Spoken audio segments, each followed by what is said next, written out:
All right. So, are you ready to dive deep into one of the most scrutinized pieces of film ever? I think so. The Zapruder film, Okay. footage of the JFK assassination. Yeah. It's that grainy, silent film, but it's absolutely mesmerizing. Uh-huh. And it's considered the most complete visual record we have of what happened in Dallas that day. Right. But the question that's really puzzled researchers for decades is the Zapruder film actually authentic? Yeah, that's a good question to explore. So we're going to be diving into some excerpts from the fourth decade. Okay. It's a journal dedicated to JFK assassination research. And let me tell you, they raise some pretty thought-provoking points Yeah. about the film's history and the potential for tampering. Right. So it's important to remember with this film that it started as a home movie. Uh-huh. Abraham Zapruder was using a brand new Bell & Howell camera Okay. loaded with 25 feet of Kodachrome II film, Okay. filming everyday life. And then he flipped the rollover to capture the presidential motorcade. Right, just capturing a moment in history. Yeah. But those everyday moments are actually where our first mystery arises. Okay. Because the home movie segment on the existing copies is actually longer than what should physically fit on a 25-foot roll of film. Really? How is that possible? Yeah, that's a great question. That has fueled so much speculation. Oh. And to make it even more strange, Yeah. the original home movie footage Okay. is missing. Missing like it's gone. Gone. Oh, wow. Vanished. That's a crucial piece of the puzzle. It is. It seems to have disappeared. If everything's on the up and up, why wouldn't we have that footage? Exactly. And to really authenticate the film, Yeah. you would ideally want to compare all three of the original copies that were made shortly after the assassination. Mm-hmm. 2 held by the Secret Service and 1 by Life magazine. Okay. However, the Life copy is not available for study. Okay. And the history of the Secret Service copies is It's like, a bit more. So we're already dealing with missing footage and questionable origins. yeah. And the article dives into these Secret Service copies and highlights some really strange anomalies. Okay. For example, Yeah. Secret Service copy number 1 is missing about 90 frames from the home movie section. Wow. Compared to copy number 2, That's a lot of missing frames. it is. Yeah. And it's not just the missing frames. Right. Secret Service copy number 2 is damaged. Oh. It shows signs of rough handling, Oh, really? which you wouldn't expect for such important evidence. You would think they would handle it with much more care. Yeah. Right. But the way it's been handled raises doubts about whether it's a true first-generation copy, like a direct copy from that original film. Yeah. We're talking about the Zapruder film, Uh-huh. a potential key to understanding what happened to President Kennedy. Yeah. Every detail matters. Absolutely. And to add to the confusion, Okay. the National Archives initially labeled the Secret Service copies as Time Life copies. Yeah. In their inventory. Time-like copies. But weren't those supposed to be separate copies that were made in Dallas? Right. That's what's so confusing. Archivists have since said that the labeling was a mistake, Okay. but it definitely adds to the mystery surrounding these copies. Okay, I'm trying to keep up here. We've got missing footage, Yeah. damaged copies, confusing labels. This is already feeling like a tangled web. Let's try to untangle it a little bit further. Okay. The article points out this jarring transition in the motorcade footage. Okay. At frame 133, the limousine suddenly appears. Yeah. Almost as if out of thin air. But Zapruder said he never stopped filming right. That's what he says, and there's actually some evidence to support that Zapruder's camera had this kind of quirk, where the first few frames, after you start or stop filming, would be overexposed. Okay. We'd see a sort of blink. Okay, like a visual hiccup in the footage. Exactly. Okay. But that blink isn't there at frame 133. Really? Which suggests that the camera was running continuously. Well, then where are those missing frames? That's the real mystery. Yeah. Potentially hundreds of frames. Whoa. Capturing those crucial moments leading up to the assassination are just unaccounted for. What could have been on those missing frames? That question alone is mind-boggling. I know. And it's led to a lot of speculation. Yeah. Some researchers believe that those missing frames could have contained footage of the very first shots fired. Oh, gosh, that's a scary thought. It is. If those frames exist, where are they? Exactly. And what do they show? Right. It's one of the biggest questions surrounding the Zapruder film. It is. We're already in the weeds here, but this is where it gets even more technical. Yep. The article talks about something called the septum line. Okay. It's a thin vertical line on the film copies that separates the image from the sprocket hole area. Think of it as a boundary line on the film strip. Okay. Yeah. And the width of this line is different between the Secret Service copies and a sample film strip from the lab where the copies were supposedly made. Interesting. It's a discrepancy that suggests that different equipment or processes might have been used. Different equipment, different processes, different results. Potentially. Potentially. And this difference, along with the presence of edge printing on the film, raises serious questions about whether those Secret Service copies are truly first-generation copies. I see. So we have missing footage, damaged film, mismatched lines, and now doubts about the copies themselves. Right. What am I supposed to make of all this? It is a lot to take in. It is? But there are even more oddities when it comes to the edge printing and punch marks on the film, which are essentially like fingerprints that identify the film's origin and processing. Okay, I'm ready for more film forensics. All right, so the processing lab's edge printing, which should read, processed by Kodak, V63, is missing from the motorcade section of the original film. Missing from the original? From the original. Why would that be? Yeah, it's a puzzling inconsistency. And to make matters worse, the 0183 punch mark, which identifies the original film, appears at the end of the home movie section. Instead of at the end of the assassination sequence where it should be. Really? According to Kodak procedures. So the edge printing is missing. Yeah. The punch mark is out of place. Right. It feels like someone was intentionally messing with this film. Well, are you saying that? I wouldn't go that far. Okay. Kodak did offer some explanations. Okay. They suggested that maybe the presence of a Secret Service agent during the processing might have led to these deviations from standard procedure. But those explanations still leave a lot of unanswered questions. So much for standard procedure. This is making my head spin. We've got inconsistencies everywhere. We do. And the article doesn't stop there. No. They even bring up the possibility that the film was reframed and the speed altered. Interesting. They suggest that the film might have been reframed, essentially zoomed in and cropped. After the limousine emerges from behind the Stemmons freeway sign, reframed, why would someone do that? Well, one possibility is that reframing would remove those background landmarks, making it more difficult to determine the limousine's exact location at the time of the headshot. So you're saying they zoomed in and cropped it? Potentially. I'm starting to see a pattern here. Yeah. Every detail we uncover just leads to more questions and more doubts. It's the nature of this investigation. Yeah. The Zapruder film, for all of its apparent simplicity, is an incredibly complex piece of evidence. Yeah, and the article also suggests that the film's speed might have been altered, perhaps by removing frames to speed up the limousine's movement. Okay, but why manipulate the speed? Yeah, why speed up the film? Well, it could be a way to conceal inconsistencies in the limousine's movement. Like to smooth out any moments where it might have slowed down or even stopped. So instead of a smooth, continuous ride down Elm Street, we're potentially looking at a manipulated sequence of events. That is a possibility. And to really understand the implications of these potential alterations, we need to sort of step back and look at the bigger picture. You know, what was the historical context? What were the competing theories about the assassination?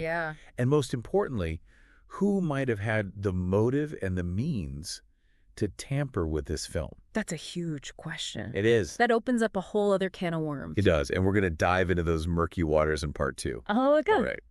Okay. So we're back, diving deeper into the Zapruder film. And the more we unpack this, the more fascinating it gets. It really is. In part 1, we talked about missing frames, damaged copies, and the possibility of reframing and speed alterations. It's a lot to take in. It is. I know. But it really is a testament to just how complex this film is. Yeah. And we're not done yet. Oh, boy. Remember those missing 90 frames from the home movie section of Secret Service copy number 1? How could I forget? It's like a gaping hole in the narrative. It is. Yeah. Well, the article highlights something interesting about the beginning of that home movie segment on both of the Secret Service copies. And it's a detail that might seem kind of minor, but it could hold a clue. Okay, I'm all ears. What's so special about the start of the home movie? So it has to do with those little spaces between the sprocket holes. Okay. What we call the inner sprocket areas. Mm-hmm. Normally, these areas would be blank. Okay. But on these copies, there are images of smaller sprocket holes. Okay. Almost like they were photographed or reproduced somehow. Yeah. So it's not just empty space. Yeah. There's visual information there. Right. I'm trying to picture it in my head. Yeah. What could that mean? That's the million-dollar question, isn't it? Yeah. What kind of process or technique could have created those smaller sprocket hole images in the inner sprocket areas? Yeah. It's just another detail that adds to this puzzle. It does. Of these copies and their origins. Right. And speaking of puzzles, do you remember we talked about that darker density in the inner sprocket areas of the motorcade footage? Right, that unusual darkness. That wasn't there in the home movie segment. Right. The article points out that this darkness isn't uniform. It's not. Like there's a noticeable difference in shading. Yeah, the upper half of the inner sprocket area is lighter, while the lower half is darker. Okay. It's a peculiar optical change that's only present in the motorcade footage. Another inconsistency. Yeah. I'm starting to think the Zapruder film is less a straightforward home movie and more like a hall of mirrors. It definitely challenges our notion that this is a simple, untouched record of events. You know, these inconsistencies, well, they seem very technical. Right. Really raise questions about the film's authenticity. Okay, so we've talked a lot about the technical aspects, like the film itself. Right. But what about the content? You know, the actual events that are depicted in this footage, does that reveal any clues? Well, the article points out several anomalies within the assassination sequence that suggest the possibility of tampering. For example. Yeah. There's the issue of the limousine speed. In certain frames. Okay, we did touch on speed alterations earlier. Right. What are they specifically highlighting? They're focusing on the limousine's movement before it reaches the Stemmons freeway sign. Okay. Remember that spot where the alleged reframing might have occurred? Right, where the background might have been cropped out. Exactly. Yeah. The article suggests that there might be 2 frames where the limousine appears to be completely stationary. Wait, so a moving car suddenly frozen in time. Yeah. That sounds more like a special effect. It does. Than a home movie. Yeah, it's definitely an odd detail. It is. That raises a lot of questions. Yeah, like could these frames have been manipulated to hide a moment where the limo slowed down or even came to a complete stop? Possibly. So now we're not just talking about missing frames, but also the possibility of manipulation within existing frames. This is getting deeper than I ever imagined. It really is. Yeah. And the article also revisits the theory that the film was sped up. After the limousine emerges from behind the Stemmons freeway sign. Perhaps by removing frames to create that illusion of faster movement. But why go to all that trouble? Why speed up the film? It could be a way to conceal those inconsistencies in the limousine's movement. You know, to kind of smooth out any moments where it might have slowed down or stopped. So what we're seeing might not be the raw, unfiltered footage. Right. But a carefully constructed sequence of events. It's a possibility that we have to consider. And to really understand the implications of these potential alterations, we need to step back and look at the bigger picture. You know, what was the historical context? What were the competing theories about the assassination? And most importantly, who might have had the motive and the means to tamper with this film? That's a huge question. It is. That opens up a whole other can of worms. It does. Yeah. And the article dives right into those murky waters and explores some of the most prominent theories. Some researchers believe that government agencies, like the CIA or FBI, were involved, suggesting a cover-up to protect those involved in a larger conspiracy. Right. That idea has a lot of traction in popular culture. It does. Doesn't it? Like the idea that powerful forces might have manipulated events and shaped the narrative? It taps into this deep-seated mistrust of authority that many people felt after the assassination. It makes sense. Yeah. And of course, there's the theory that powerful individuals or groups who benefited from Kennedy's death might have been behind the assassination and the subsequent manipulation of evidence. It's a theory that can't be easily dismissed. Right. And the article, while not endorsing any particular viewpoint, acknowledges the potential role of powerful figures who might have seen Kennedy as a threat to their own interests. So we're talking about a tangled web of power and influence and hidden agendas that could have shaped the course of history. It's a complex and unsettling possibility. Yeah, it is. But it's one that we need to confront. We do. And the article reminds us that searching for the truth is an ongoing process. It is. One that demands skepticism. Yeah. A willingness to question those assumptions. And a commitment to following the evidence wherever it may lead. So I'm starting to understand that the Zapruder film is more than just a piece of celluloid. It is. It's a symbol of a nation's trauma.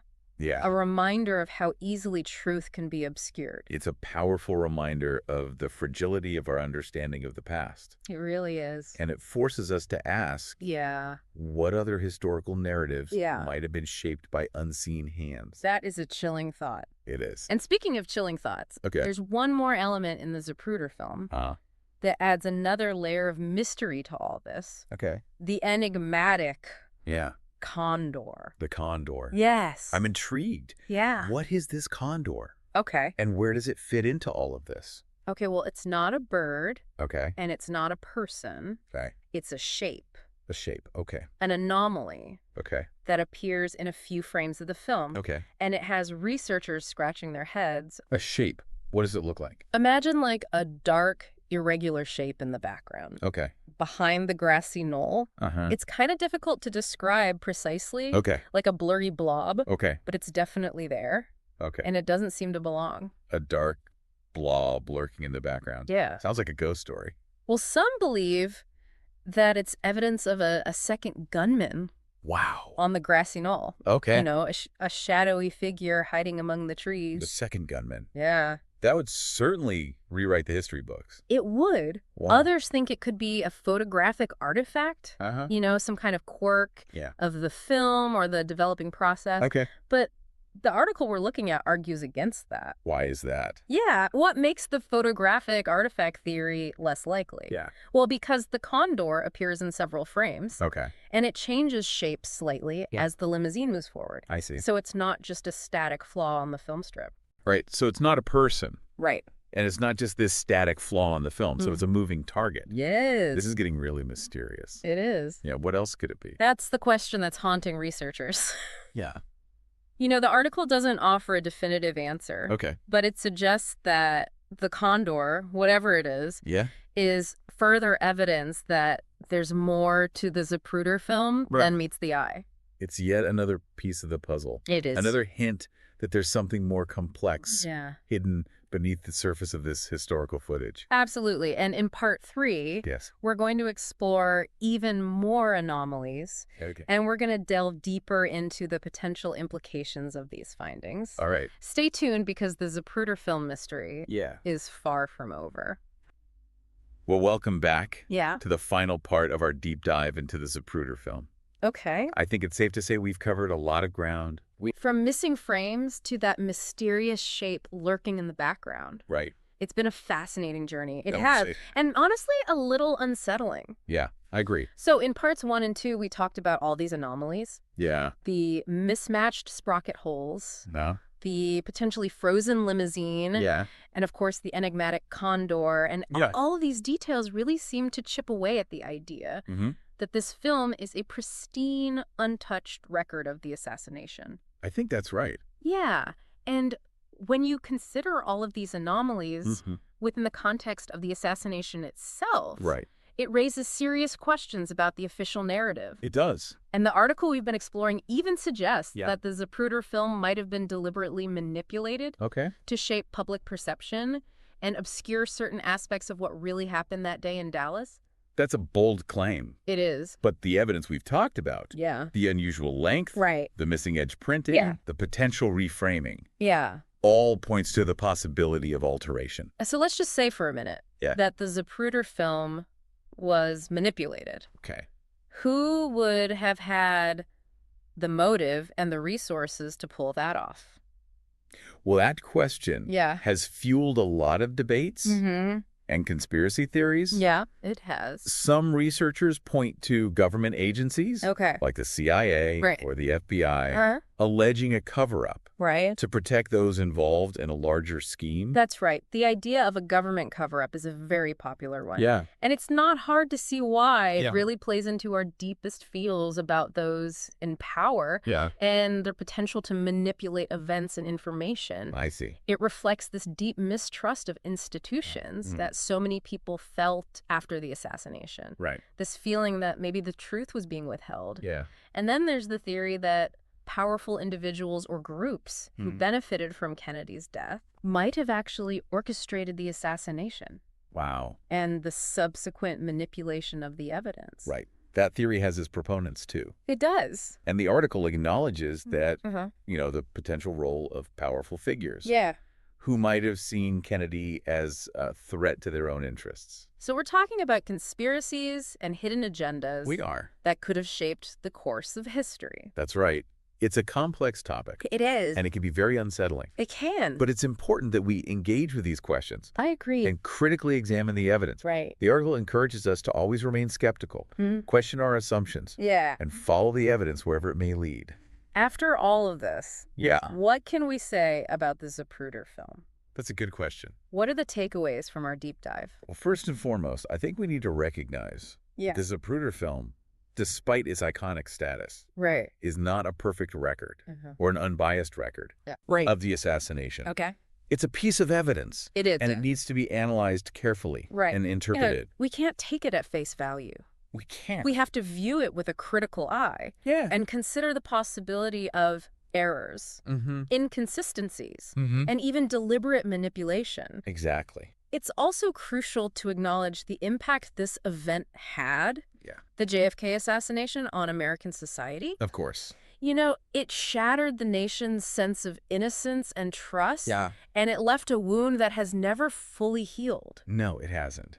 It's more than just a grainy home movie. It's a symbol of national trauma. Right. A reminder of just how fragile democracy is and the persistent power of unanswered questions. And that brings us to a final thought for you, our listener, to ponder. If the Zapruder film, this seemingly definitive visual record, could potentially be altered or manipulated, what does that say about the power of images to shape our understanding of history? That's an excellent question. It makes you wonder about the authenticity of other historical records. It does. You know how easily our perceptions of the past can be influenced? Absolutely. And it highlights the importance of critical thinking. It does. Questioning what we see and hear and constantly seeking a deeper understanding of the events that have shaped our world. That's right.